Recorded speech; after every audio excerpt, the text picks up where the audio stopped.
All right, ready to build your first workflow? We've got a blank canvas in n8n. So what do we do from here? Click on templates in the side panel, and that will take you to over 2,669 workflows. This was just 2,601 yesterday, I think. Click on the building blocks filter, and you're going to get over 500 different templates to begin with.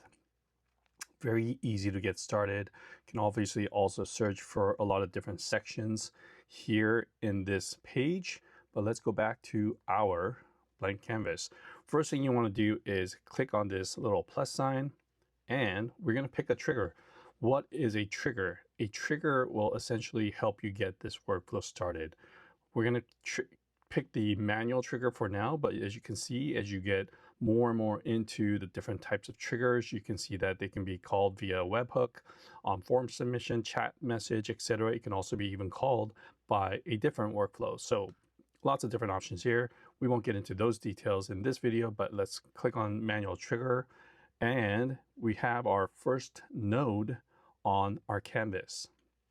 It's our manual trigger, and when you have a manual trigger and you click this execute workflow button, this will essentially begin this workflow for you. We can pick additional nodes for this workflow by clicking on this plus sign, or you can go up here and add additional nodes. And you can see here that because we've already selected a trigger, this now has changed to a bunch of different options. I'm going to go ahead and type in set. And this is one of the most useful nodes that you will add to your workflow, which is a edit fields node, okay?